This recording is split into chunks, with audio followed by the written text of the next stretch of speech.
Hi, and welcome to the Basic Latina Podcast. This is your host, Emneris. The Basic Latina Podcast is an intimate conversation with friends about love, life, wellness, and everything in between. So today, I have a special guest on the show. I have my friend Mike. Mike and I go back like snapbacks. Okay. Mike and I used to work at Bowtie on New Park when we were after high school. I was 19. Oh, maybe I was 19 too. I don't remember. I was like 19. I think I was in college. So yeah, I was definitely 19. So when I thought about doing this podcast, he's one of the first people I wanted to interview because Mike and I have an interesting history that we're like friends, but it took up until like this year for us to actually be like legit friends because we were co-workers and he never really got to know each other until much later on. And he shared with me kind of his story. He's definitely has a lot of layers, and one of them has to do with his health and kind of being like a cancer survivor. And so I'm gonna let you take it away, Mike, and tell the listeners a little bit about yourself. I am Mike Gonzalez. I am 27. I was diagnosed with stage 2 testicular cancer about a week and a half before Memorial Day. It was a rough year. And thank you so much for at least being open enough to talk about it. What year was it when you found out that you had testicular cancer? 2016, May. Oh, wow. So we are in November 2017. So it's been over a year now. Over a year. Okay, so you found out May. Mm-hmm. Can you tell us a little bit about leading up to when you were diagnosed? Like, did you have symptoms? Did you just have a regular visit? Symptoms. I had quite a few.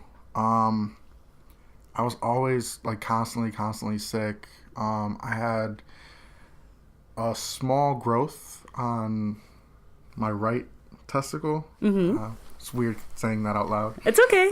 Nobody can see you. Yeah. So how long were you feeling sick until you felt like you needed to go into the hospital? I was sick for quite a while. I was always getting sick was my problem. I was like constantly getting sick.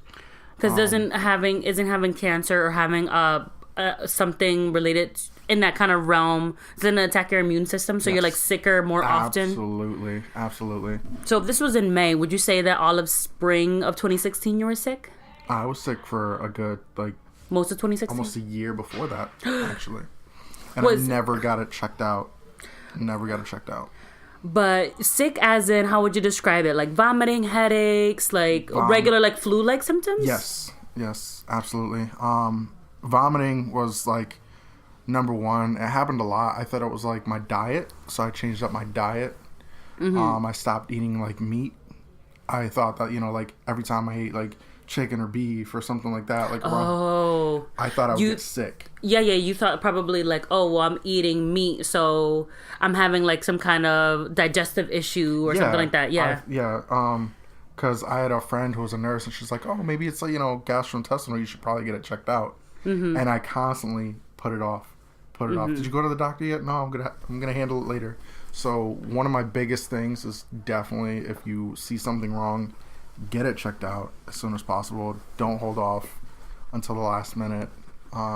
Because your symptoms were not severe enough where you felt like, oh, I should probably they were so low key that you didn't do anything about it. Would you say that that's accurate? Or were they like extreme that you went to the ER? I just went and got it checked out. I just was sick of it. I wanted to figure out what's going on. Mm-hmm. And the last thing I thought it was going to be was cancer or anything like that. So we did multiple scans. They found the growth, or did you find the growth? I did. You did? Yeah. And it's okay. It was I don't know how to explain it. I thought it was maybe a skin tag or something like that. Mm-hmm. And then I was like, you know what? No, let me go to the doctor. So there was a time where I also thought that like maybe I had something like as far as like sexually transmitted or yeah, that's really the reason. Were you why. sexually active around this time? Yeah, I thought that like my girlfriend at the time was cheating, and I'm like, oh my god, what if I got something from her? You know, like oh yeah. So it was pretty huge.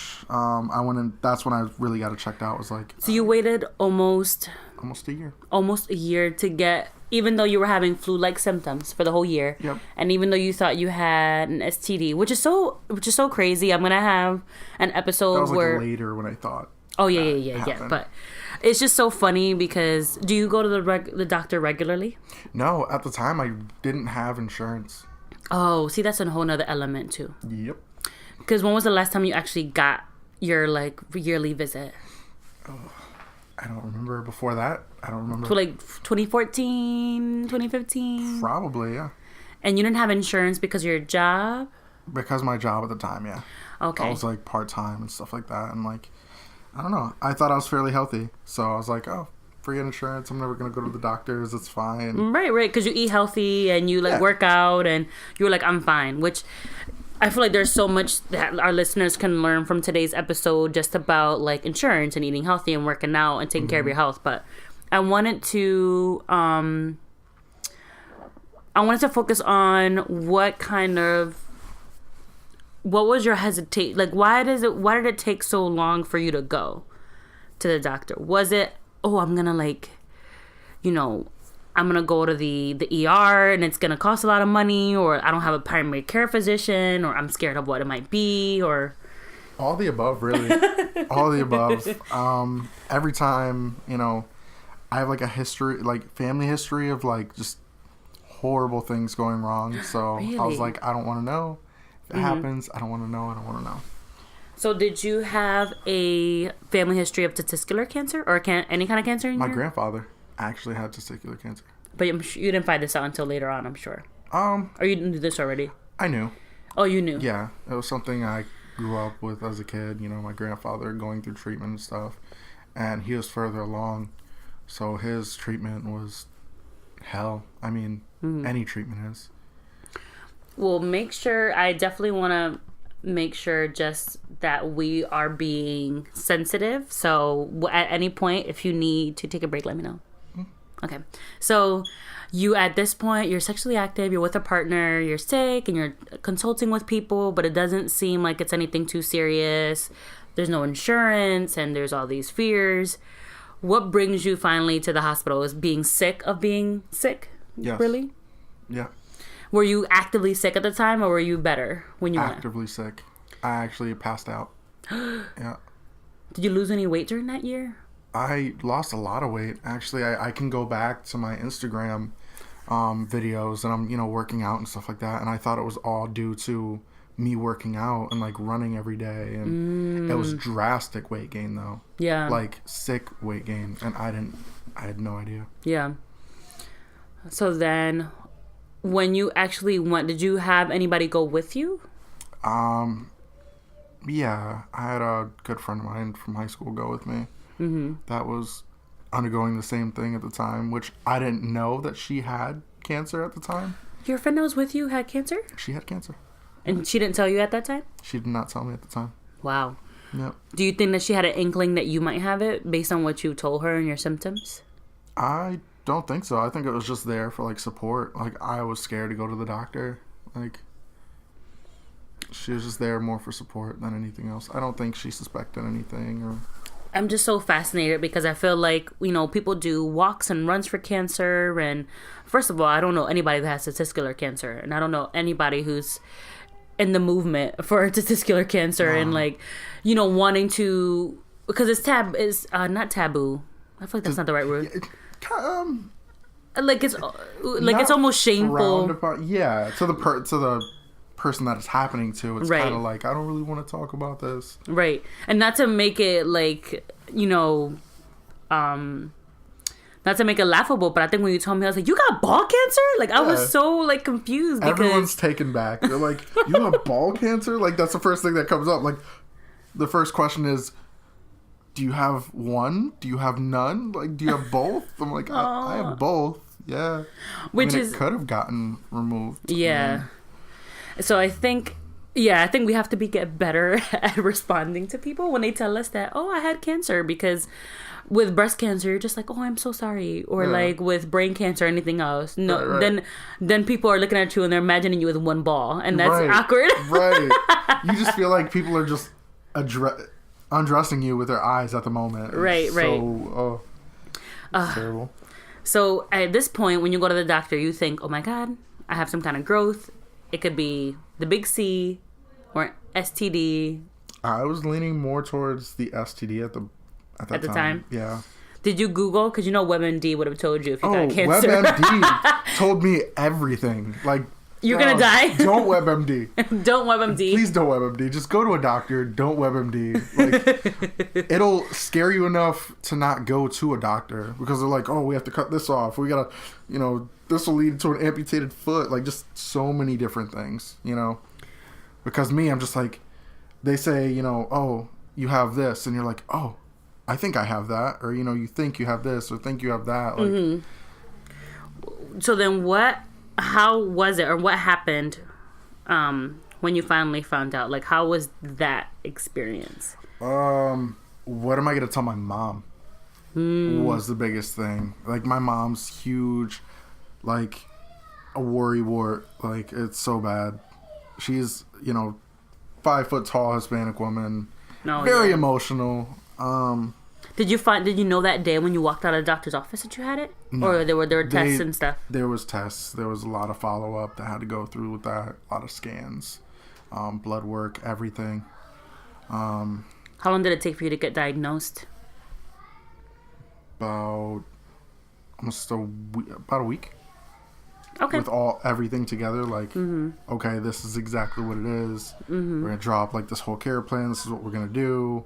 Boom, boom, boom. We want to do this often, this frequently. What were you officially diagnosed with? Stage 2 testicular cancer. Stage 2? Stage 2. And what does that mean? Does stage 3 mean death? No. Okay. It's what's crazy is it's like really highly treatable. Like really highly treatable. Oh, okay, good. It's very, very, very treatable. With testicular cancer in general, like with how far medicine has, gone in the recent years, there are barely any like incidents where people die if they catch it early enough. That's if it doesn't spread or, anything like that. So. What were some of the things that you were wondering? Were you thinking about, like, fuck, where did I go wrong? Like, did anything kind of... My diet was the first... huge, yeah, because I ate horribly. You ate horribly? You did? For a while, yeah. It was just all, like, pizza. Like, when you're single, and, like, like, you're just eating pizza. You don't really care, to cook for anybody else or anything like that, so... Okay, so diet could definitely be one, but what about what was going on with you in your personal life? Do you feel like stress contributed? Stress. A lot of stress. A lot of unnecessary stress. Just all the time. Because, I feel like everyone would love to know, scientists, I'm sure, would love to know what is it that causes cancer. Can contribute to it. Yeah, and so did you get any, was that something you were curious about, and did you get any answers to it? Yeah, genetics as well. Because your grandfather. Grandfather, yes. So genetics, cancer just runs in the family. It's super bad. Who else has cancer in your family? My aunt actually had cancer. She died a while back. So at this point, you have it. Now, I remember, and I can openly say on this podcast, that I was a very bad friend to Mike, because I'm just like, I'm seeing him, and I was so confused because when you told me you had cancer, I had that strong reaction in my like kitchen, like not too long ago. But I saw these things, you like told me on Snapchat, but I was so confused. I'm like, no, he's joking. Like, that is not a way to tell somebody that you have cancer. Yeah. That's inappropriate. Kind of. I was just so confused. Like, I saw, we followed each other on social media. We had like the social media following, and we also like, we talked intermittently, like once in a while on the phone about like other, things that were going on at the time. Yes. And that's what I didn't understand. So you were going through stuff. It like almost overlapped, and that's what I was so confused about, because you were going through stuff. I was hit with everything all at once. In 2016. 2016 was just not a good year.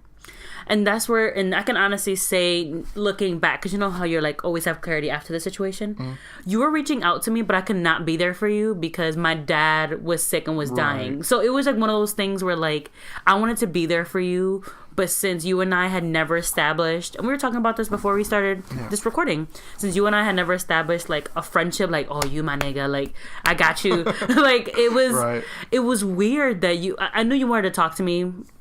Yeah, there were like a select few people that I actually reached out to. I never went like public with it, like in a broad spectrum. Like, let me put this on, let me post up ribbons, a picture of a, cancer ribbon on Instagram or, something like that. Like very select few people knew, close family, close friends, like.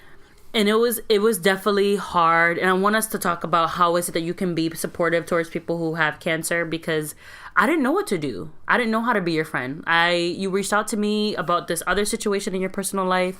Right. And I was like, okay, I can be there for you for that because that makes sense.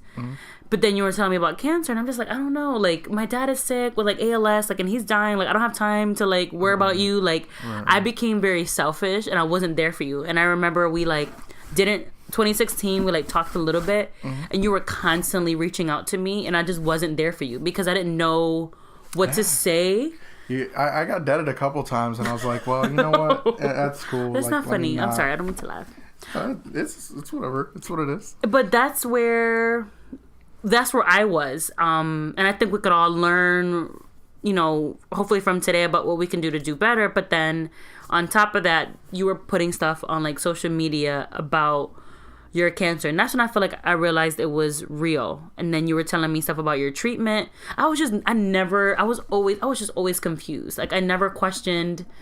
I was just like, wait, what? Like it was very odd for me. So what I did to you, basically like deading you or like not reaching out to you or not answering your phone calls, is that what a lot of people did? Not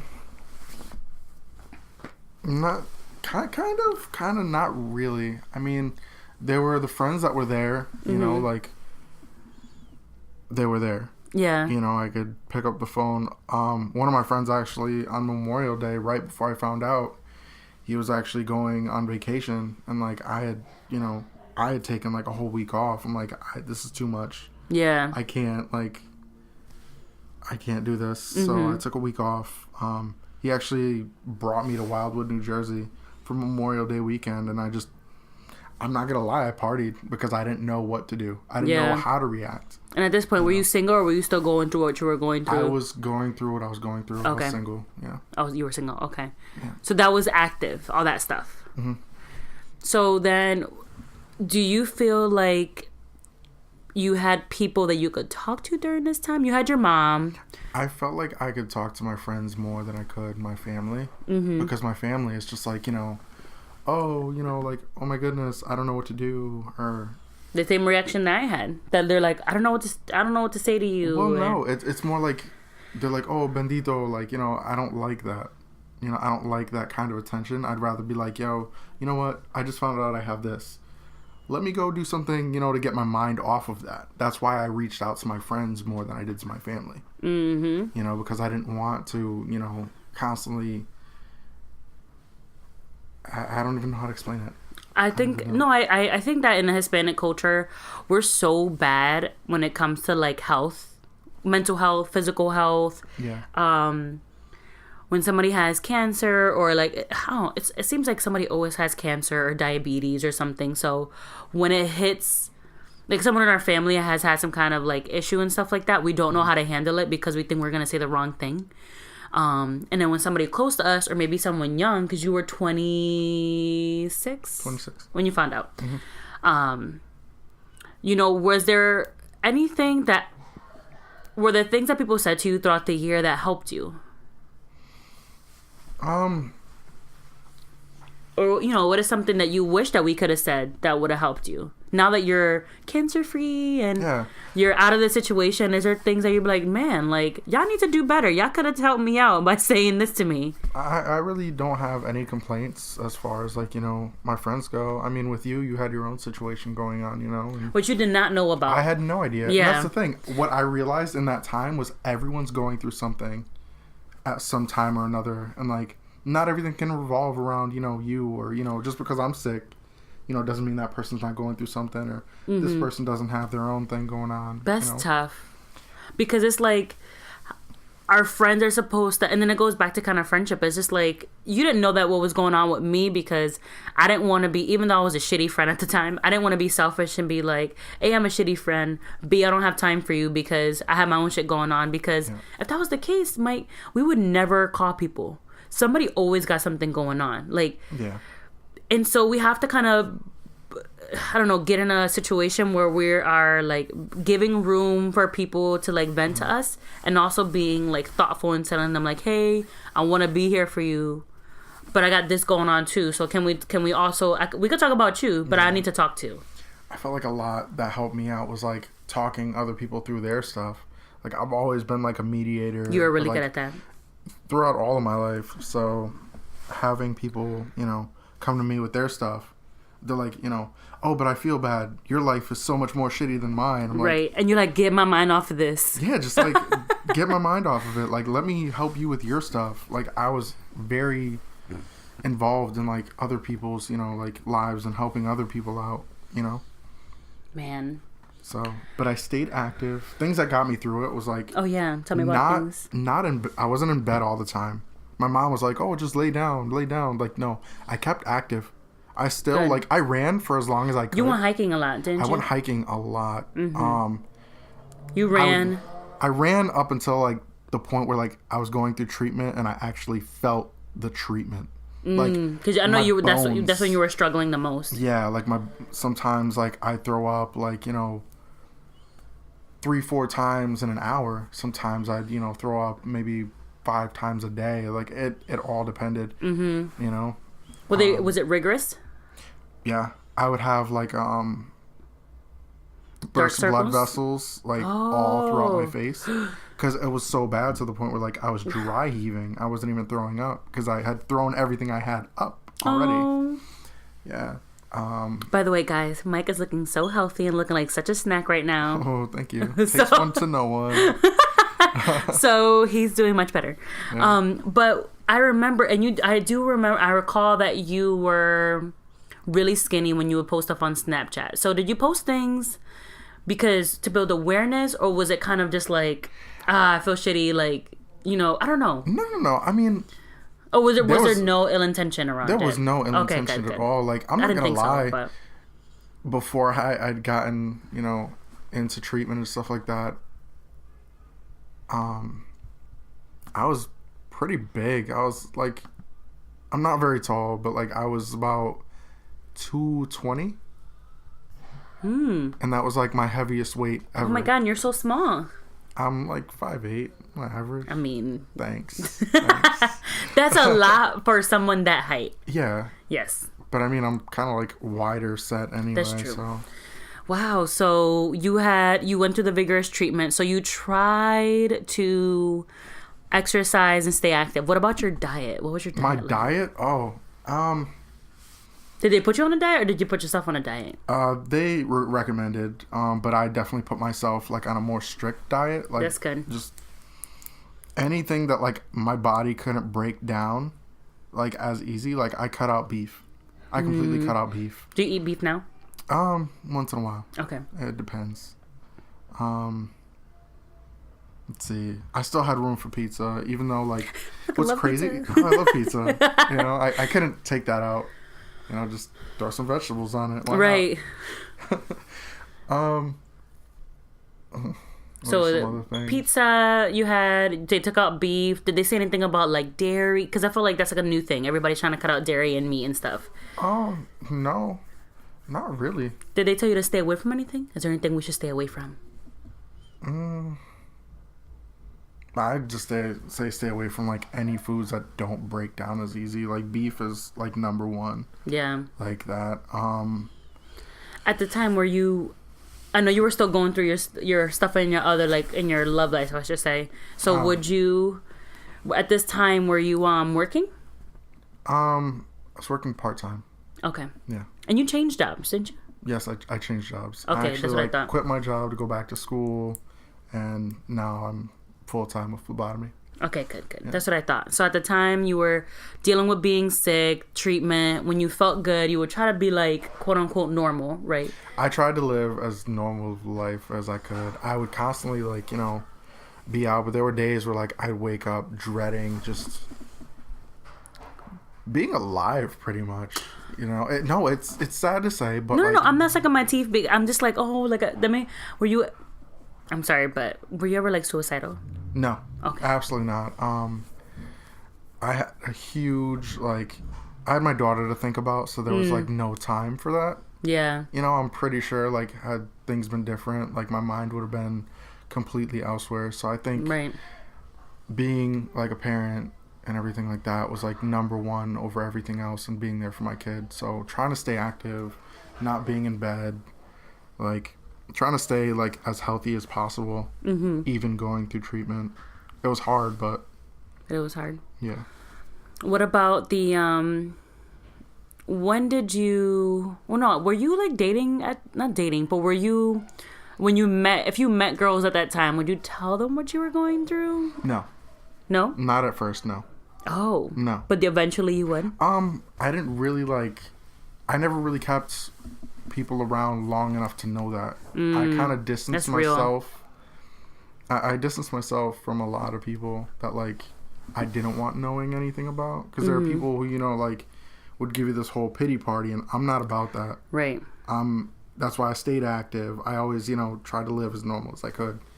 Well, while you were talking, I was looking up some statistics for testicular cancer. Ooh. And it says that the median age of diagnosis is 33. It's actually really young. Yeah. And testicular cancer is a 50% chance you'll get it from 20 to 34. Yep. That's nuts. I had no idea that you would be so you would be so young. High of a statistic, yeah. And then in terms of race breakdown, the highest race that usually gets it is white. The second highest is non-Hispanic, and then American Indian, and then Hispanic. So you're number 4. Yeah. No, 2, 3. Whatever you're top 5. Top 5. Top 5. We'll leave it there. Oh my God, that's so nuts to me. And I'm morbidly curious, just because when my dad was diagnosed with ALS, I was just like, what the fuck? He stopped drinking, he stopped smoking, he changed his life around, he's eating healthy. Why would he get ALS? Nobody has it in our family. Usually white males in their 60s get it. So I looked it up because I was curious about your statistics. But your statistics are kind of spot on. Yeah. Did you ever did the hospital ever recommend support groups or anything like that? I wasn't around for it. I wasn't around for it. I never wanted to sit around, sit around a room where everyone's talking about, Hi, my name is Mike. I only have one ball. Yeah, Oh. I never wanted to be that person, I'm big on support, but where it comes from, internally, with your friends and just that kind of circle, that bubble. Did you ever because now you're cancer free, did you ever get to a point where you had no hope? You didn't think that you'd be cancer free, that there was no light at the end of the tunnel? I definitely had days where just the pain was intense. I can't even really describe the pain. I take the flu, when your bones, you feel your brittle bone. Imagine that times 100, and you don't even want to get up to go to the bathroom, but you have to, Right. Yeah, I had days where I had to have a really close friend of mine hold me up because I felt so I was gonna pass out to use the bathroom. Wow. It was bad. But when those times came, you did feel like you had a friend or someone to be there. Did you ever feel alone? I had days. I felt more like that at night. At night, was like my biggest thing, where like, you know, people are going to bed and I'm still up because I feel like shit. And there's no one to talk to because nobody's, you know, texting back or, you know, or...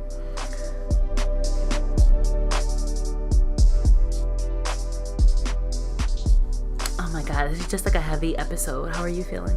I'm good. You good? A little like here and there I get a little emotional thinking about like certain times. No. You can cry. Not. Real men cry. Real men cry, but not this one. Oh my God. So when did you like find out that, did you know this whole time that you would be cancer free, or was it like touch and go? Like as far as like the doctors say, like yes, there was a high, absolutely, like high percentage that it would turn around. Oh, okay. So they told you like you have it, but it can't be treated. Never any guarantees with medicine. Right. Never any guarantees. Absolutely. They could tell you like, hey, this is what we can, you know, see as far as, you know, like your tests go and everything like that. And, you know, towards the end of it, when things were winding down, like the support was like crazy, you know. As soon as I found out I was cancer free, like a couple friends of mine bought a cake from... When did you find out you were cancer free? January. And I fucking owe you a cake and everything. No, my friends like bought me a cake. It was hilarious though. Like the whole joke, the whole time. Did they have balls on the cake? They had balls on the cake. They had disrespectful rum balls. Oh. And then they wrote on the cake, "Got balls." Oh. Yeah, and I was like, I'm not eating those. Like, no. Like, there's no way I'm eating it. No. How was it that you were able to change jobs during this whole process? What do you mean change jobs? Because you changed your job, didn't you? Yeah. I quit my full-time job because I couldn't do it at the time. And I ended up getting another job that I worked like maybe a weekend or two here and there, like serving. But even that was kind of like, there were days where like I couldn't. But the phlebotomy job, when did you get that? I recently got that this year. Oh, okay, this year. So it was after you were cancer free. Yes, after, yeah. Now, how's your health insurance now? Good. Is it popping? Yeah, it's pretty popping. I mean, it's not free healthcare, but... It's not? No. I don't think we're ever going to get that. We're not Canada. Let's just move to Canada. So, Mike, you said that you never attended any support groups, so you still don't know anybody else who's got the testicular cancer? Nope. Really? No. Is that like a conversation starter with the ladies? Absolutely not. Actually, you know, like I go on dates, that's the first thing I bring up. It's like, hey, no, I don't. Oh, I was about to say, oh my God, please tell me. Sarcasm, complete sarcasm. Okay, good. I did not get that. I was like, no, absolutely not. I don't bring that up. At all? No, not really. Even when you're getting intimate? It doesn't come up? Not anymore, no. Oh, not anymore. Okay. Not anymore. I mean, at the time, I was so self-conscious to even do anything. It was bad. Yeah. Yeah. I mean, I still, like, here and there, but, like, nah. Everything works. Everything works. And Mike is single. Hopefully when this airs, I mean, not hopefully he's single when this airs, but he's single right now. Single for life. Single for life. I'm gonna be the cat man. And his parts work. Okay? So, how do you feel now? Like, what are kind of some of the lessons you've learned now that you're, like, cancer-free? You got a new job. You got health insurance that's good. Don't take anything for granted. Like, just anything. Like, getting up out of bed is a blessing. You know, like... That's for sure. Those days where I couldn't, you know... I didn't even want to walk like that. It's just being able to walk and run and like you say, I'm gonna go to the gym. Like going to the gym and being having the energy and not being in any pain. Right. Oh, I didn't even ask you. Are you in any pain at all? Not at the moment. No. And it's not gonna come back. That's I keep with my doctor, but you stay with your doctor. Yeah, that's good. Anything ever happens or I get really sick, I'm right away, like, make an appointment. And you can still have babies? Sore subject, I'm sorry. I have no idea, to be honest. You haven't tried? No, absolutely not, no. One and done. Okay. Nope. I know you want to only have one. I'm just wondering. Yeah, just one and done. So the lessons you learned so far afterwards is don't take life for granted. Don't take like waking up in the morning, being able to walk and stuff like that. What about your health? Because this is kind of like a wellness podcast. If you feel something's not right, get it checked out. Like, it could be anything. Like, you know your body more than anyone else. You know, so just get it checked out. Make sure, you know, you can go online and you can see how you can check yourself for different types of cancer. Breast cancer, testicular cancer. Mm-hmm. There are certain ways to go about that. That's interesting that you say that, because I wanted to ask you, because I don't know, because I'm not a guy, but women have to go to the gyno every year. Now it's changed, it's every other year or something, but we go to the gyno every year once you're sexually active, to get your birth control, to get your breast check. You do a pap smear. What about guys? What do you guys do? They don't like squeeze your balls and check your boobs? Or they honestly, like, I've never had a doctor like feel recently. Not recently, but like before then. Before then, never. Yeah, like me and my doctor were just like, hey, like, your balls good? Yep. Okay. He never. No. I was gonna say he never felt them, but you know what I mean. No. If anybody were to come at my balls with their, like, you know, no thanks. That's so interesting, because I would think with the fact that testicular cancer, the average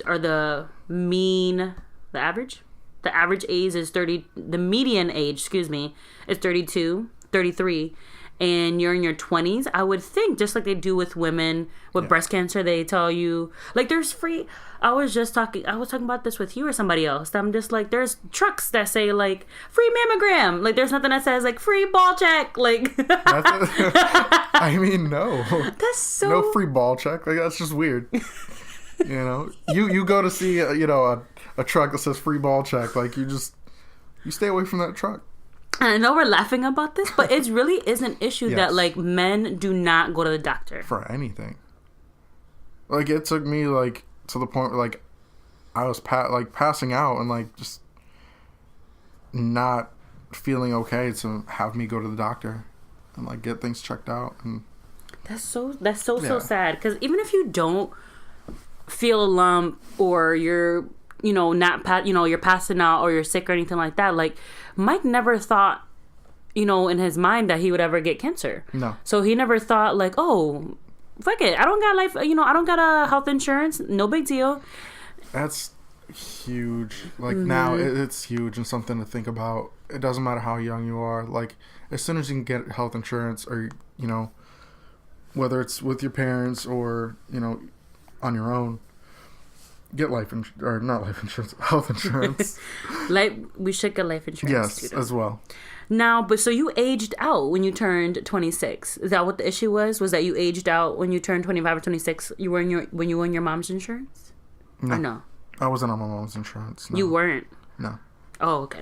So, I was out of the house, not going to school, and I was never put onto my mom's or dad's insurance.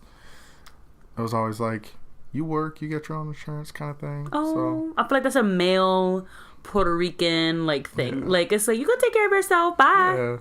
Yeah. Damn, that's fucked up. No, I mean, like, it's just like they would never do that for the girl in the family. They would not do that for the female. This is true. That's what I'm saying is not fucking fair. I would never. I'm planning to have children, and I hope God blesses me with beautiful, healthy children.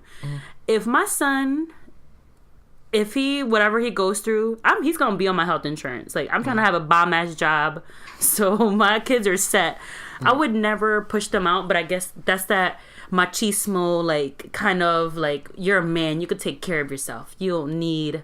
Yeah. You need to take care of your business. You got a family now. Yep. You decided to make babies. You take care of you and your baby.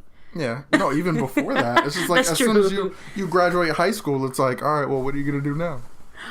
I feel like that's a whole different episode, but yes. It's like that friend that won't leave, kind of like, hey, so what are you about to do?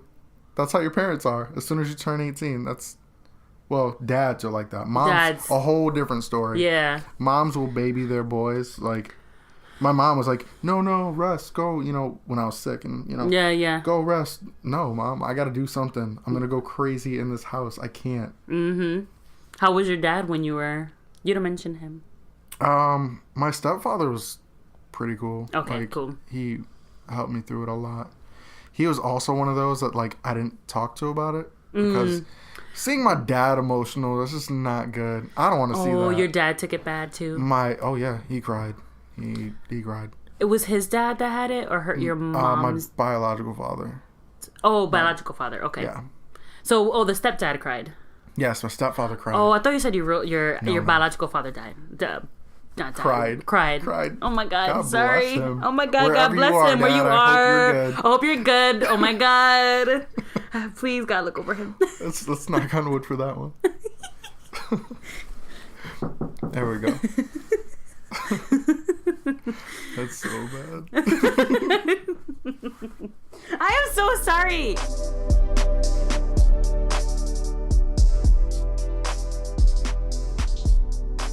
So you want to make sure that people kind of get away from your story is that definitely go get yourself checked. Get yourself checked. If you see something's wrong, get it taken care of. You know, like, check it out. Even if it's nothing. Because if it's nothing, that's the greatest news you could have. Right. You know? Greatest news. You know? I think also one thing that I heard from your story is what you said about thinking you had an STD from your partner. Like, that's the biggest thing that had me checked too. Yeah, but it's like, did you have a conversation with her about that? At the point, no. Okay. Nope. And that's another thing. We it's weren't like talking at the time, so I wish. Okay. And good thing I didn't throw around any kind of like accusations. I kind of thought like, oh, maybe. Right. Oh, because you didn't have the opportunity to talk to her about it because you guys weren't actively like together. Yeah. Okay. Yeah. But I would encourage that if you have like a partner, you know, make it. And I feel like I've been hearing this since I was like in high school. Like all the movies and all the TV shows are just like, ooh, go with your partner to go get tested. I've never actually had to do that. Oh. But why not? Like, I think it's much sexier and much more freeing and less anxiety provoking to want to see. Yeah. To want to be with someone and feel like, ooh. Like there's all these risk factors. And I'm not saying go crazy. It's also a lot more intimate too to know that you guys are doing this together, figuring these things out together, you know, and it's a lot more responsible and it's very respectable as well. No, absolutely. And would you say now that you've continued to take care of yourself in terms of like working out and eating healthy, like that's something you want to continue doing? Absolutely. Yeah. Are you still I feel like it's more like a lifestyle now. I mean, I have my cheat days, yeah. Like Monday through Friday. No, I'm just kidding. Those are my cheat days. No, I just eat in moderation. I don't pig out or go crazy or anything like that. Is there, you know, anything that you think that we could do better to be more supportive for people who might have like cancer and stuff? Well, a lot of people that are going through tough times don't really reach out to people as well, you know? Like, I never reached out to, like, a whole mess of people, you know? So would you recommend people reach out, or? Yeah, like, to the ones that you love and, you know, your friends that are close to you, you know, reach out, talk about it, you know? Because you never know. You know, there are people who, like, I've talked to, like, in the past couple years, like a couple times that I've like we've become really close through, you know, this stuff because I knew that, you know, their family went through something similar or, you know, something like that, you know. That's good. So I'm glad that it has brought you closer to some friends at least, right? And then you found out that your other friend had cancer, didn't you? Yep. Did she tell you afterwards? Yeah. And how is her health doing? Good. Still here, still pain in the ass, but I love it to death. That's good. And you know, now that you're seeing your regular doctor and things like that. Yes. Good. I feel like things are a lot more like under control, and like if anything were to happen, that I'd catch it early on. With going to a doctor, you know. Good. And I'm just happy that I hadn't waited like a little longer, you know. Because things could have progressed. So. And I really appreciate you kind of sharing your story with our listeners, because I know it's definitely not easy. It's one of those things that it's kind of like we can laugh at and it's kind of embarrassing to admit, but it's one of those, like, if you knew Mike, you would, like, your you know, he would pull at your heartstrings because he's so sweet. So to hear that somebody like him got this, I was like, oh no, why? So, because that's like the first question is like, why did you get this? But we might have that same reaction for an aunt or a mom who had breast cancer.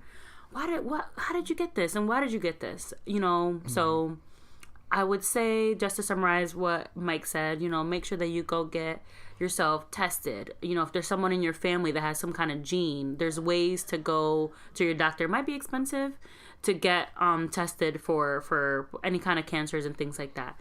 I know a lot of friends who have pre-diabetes and they have family members who are diabetic, but, you know, they're not taking their health seriously. I feel like your body talks to you. And how Mike just said, his body was talking to him for a year and he ignored it. Good thing that they caught it at stage 2. Imagine if he would have waited for longer, you know. And I'm happy that he's sitting here telling this story. But I hope that you guys learned something from us today. I'm going to ask you some rapid fire questions, but is there anything else that you want to share? No. Why did you look at me like that? What? Oh, you gave me a look like, what you mean by like rapid fire? I was like, what do you mean? Are you just gonna like... Oh my gosh. So I say rapid fire, okay, but they're not fast at all. It's just questions that I ask. You can't look. It's questions that I ask all my guests. It's about self-care, so you're fine. Relax. So what are you listening to right now? Like as far as music? Oh, it depends. I'm all over.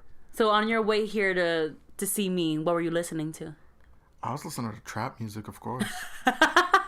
Who's a little bit of Cardi B or no? Absolutely not. No, I don't really listen to Cardi B. Okay, fine. Not gonna knock it. You know, you like her. But Future.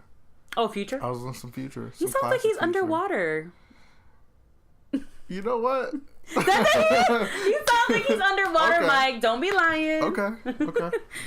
Okay, so is there anything that you're reading right now? Any books you have next to your nightstand or on your bed or something? One book that I have next to my nightstand is oh man, I forget the title of it. It's Charlamagne the God. Oh my god, you're like the second person that's talked to me about him. I mean, the guy is like very, I don't know, I kind of don't compare myself, but like that's my personality. It's like, you got something, go get it. Do what you got to do. Is it his book where he's like sitting on a chair? What's the name of the book? Is it the one book that he has? Yeah. Okay. I've seen the cover of it and actually heard that it's good. Yes, so. You have to. Is it his biography or like is it a how-to kind of? It's a biography. Okay. Yeah. Just talks about a lot and just pretty much like with this whole like go-getter standpoint. And like just raw, unfiltered, like very, I don't know, like he's just unapologetically like just him. That's awesome. I feel like that's how he is on. I feel like the Breakfast Club should be that. Yeah, I absolutely love him on the Breakfast Club. He's really good. He's really good at I don't know how to say it, but he's very provocative, and I feel like it makes it a good show. Making people like get into their feelings, you know, whether it be positive or in a negative way. Like he gets it out of you. He does. He can bring out the best. He can bring out the worst. He's definitely a little. Yeah, he definitely does that. Kind of an instigator. Like a little bit. Like I was gonna say salacious. I don't know if that's the right word. Kind of like just I don't know. Yeah, an instigator for sure. Do you have? You work third shift, don't you? Yes. I was going to ask you, well, what's your morning routine? My morning routine? What's your routine when you're about to go to work? Or to get you prepared for the day? Oh, to get me prepared for the day? Like, my night, you mean? Like, my morning is my night? So yes, sure. Okay. So, like, before I go to work. Yes. Like, what your AM would be like. Yes. Before you go to work, what's your, like, ooh, I'm ready to work? What's your routine like? Shower, brush your teeth. You want to do a little face scrub? Your face is nice. Yeah. I mean, I moisturize regularly, yeah. And I do scrub, yeah. Okay. That's what I'm saying. The ladies and gentlemen want to hear what you do for your routine. So you face scrub, you moisturize. Yep. Cocoa butter. Okay. I see you. And what's your, like, night routine? Before, basically, you go to bed. Like, what do you do to turn down? Eat, jerk off, and go to sleep. No, I'm completely kidding. Not every night. Not every night. No. Just Tuesdays. Yeah. This one I don't have any audio on call. No. To unwind, I kind of normally I go to the gym after work. I'll eat something light, like a little afterwards. Maybe watch a little Netflix. Maybe go into PS4. You know. Sometimes I like go running. Like before I turn in, because it's like morning time. It's yeah, that makes sense. So you're kind of like there's less people on the road and it's still like daylight out. Absolutely, I can do whatever I want. I love that. Yeah, that's good. What has made you the happiest this week? What has made me the happiest? Something made you happy, or like excited or. Come on, Mike. Nothing made you happy, excited. Your booing text you like you. No, my phone's been so dry this week. So yeah, if you were to ask me last week, like yeah, maybe. But my phone's been dry this week. You're not happy about doing this podcast? I am happy about doing this podcast. There you go. I am. And then lastly, I should say, what do you do for self-care? So self-care is. It's so funny. Every time I ask guys this, they're like, what you mean? Self-care is what you do to take care of yourself. So it could mean so many things. It could mean like taking a shower. It could mean like, oh, I'm going to take a nap. Or it could mean like turning off my phone. Naps are crucial. Oh my goodness. Do you like light a candle? Do you get your pedicure once a month? Nah. I used to get manicures actually when I was in the military. Because you shake a lot of hands and like people see your hands a lot. I used to do that. I don't do that anymore though. Things get expensive. Would you say that going to the gym is self-care? Absolutely. Okay. It's very therapeutic. Go ahead. I'm sorry. You just throw like your headphones in and just do what you got to do. I feel like you're a yoga type guy. Have you ever done yoga? No. Oh. Never done yoga ever. Not a day in my life. You should do it. Just saying. Just a suggestion. I don't think I'm very flexible like that. I see like these girls putting their head over. I'm not flexible. Those are women though. I've never seen men on some yoga. I've never seen a movie. You've never seen a man do yoga? I've never seen a man doing yoga. I did yoga in the park in Hartford all summer, and there was definitely guys there, and attractive guys. Well, yeah, because men of color. They're waiting for that downward dog. Okay. On that note, talking about you don't do yoga, but you know the names. Disgusting. Oh my God, Mike! Thank you so much for being on the show. I feel like we talked about a lot of sensitive things, and I'm really grateful that you opened us up to just something that people don't talk about. A Puerto Rican male getting such a, I don't want to say terminal because it was not terminal, but getting an illness that is kind of. That could possibly take a turn for the worse if gone untreated. Yes, if gone untreated, and it's not glamorous. No. Like breast cancer. I feel like breast cancer is like glamorous. Like people are like, ooh, I got breast cancer. I'm going to do the breast cancer walk. I'm going to wear pink. I'm going to get a ribbon. Not glamorous, but I know what you mean. Like I don't know, famous or... It's more talked about. Yes. It's more like relevant in the community. Like, that. Yeah, that.